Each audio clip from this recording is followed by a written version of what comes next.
السلام علیکم ورحمۃ اللہ وبرکاتہ۔ محترم ساتھیو، امید ہے آپ سب خیریت سے ہوں گے۔ اپنے سلسلہ علم و حکمت یا معرفت و حکمت کے حوالے سے آج ایک نیا پیغام لے کر آپ کی خدمت میں حاضر ہیں۔ آج کے اس پیغام میں حضرت علی رضی اللہ تعالیٰ عنہ کے کچھ اشعار کے ذریعے سے ایک حقیقت ہم آپ کے سامنے رکھیں گے۔ آئیے اس کی طرف چلتے ہیں۔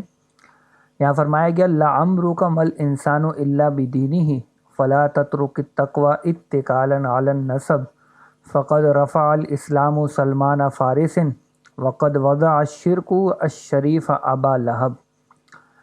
اس میں یوں کہا جا رہا ہے کہ تمہاری جان کی قسم انسان نہیں ہے مگر اپنے دین کی نسبت سے یا دین کے حساب سے، یعنی جو دین ہے اسی کے حساب سے اس کا فیصلہ ہوگا۔ اس لیے اگلے شعر میں فرمایا گیا، اگلے مصرع میں فرمایا گیا، بس تم تقوی کو مت چھوڑو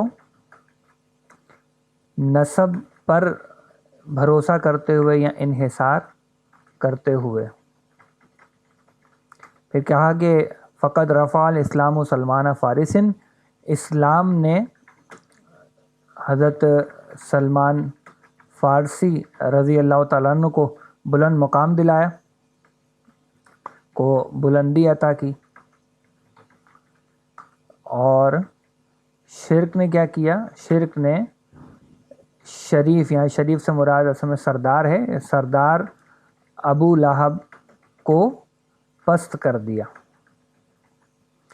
تو بہت ہی پیاری بات ہے جو حضرت علی رضی اللہ تعالیٰ عنہ نے بیان فرمائی ہے، یعنی انسان تو اصل میں اس کا جو بھی انجام ہے وہ اس کے دین کے حساب سے ہے، لہذا نسب پہ اعتبار کر کے کہ جی ہم تو فلاں خاندان سے ہیں، ہم فلاں خاندان سے ہیں، اور اس پر تکیہ کر کے اس پہ انحصار کرتے ہوئے بندہ تقوی کو چھوڑ دے، نیک اعمال کرنا چھوڑ دے، تو یہ کچھ اس کے کام آنے والا نہ ہوگا نسب۔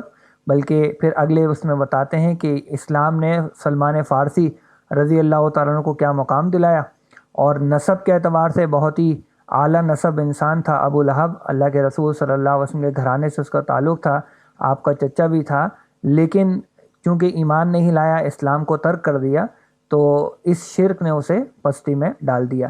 یہی وہ بات ہے جس کا ذکر قرآن مجید میں آپ دیکھیں گے تو سورہ بقرہ میں مل جاتا ہے ہمیں۔ تو یہ سورۃ البقرہ کی آیت نمبر 134 میں اللہ نے فرما دیا تھا کہ تلک امۃ قد خلت، یہ امت، یہ گروہ ہے جو گزر گیا، لہا ما کسبت ولکم ما کسبتم، ان لوگوں کے لیے وہ تھا جو انہوں نے کمایا، تمہارے لیے وہ ہے جو تم نے کمایا ہے، جو تم کماؤ گے، ولا تسألون عما کانوا یعملون، تم سے نہیں پوچھا جائے گا اس بارے میں جو وہ کرتے رہے تھے۔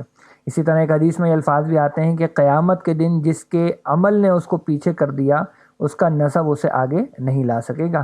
تو اللہ تعالیٰ مجھے اور آپ کو اس بات کی سمجھ عطا فرمائے، اور جو دنیا میں اللہ نے ہمیں ابھی مہلت دے رکھی ہے اس میں ہم ایمان اور اسلام کے تقاضوں پر عمل کرنے والے ہو جائیں، تاکہ یہ اسلام ہمیں بلندی کی طرف لے جائے۔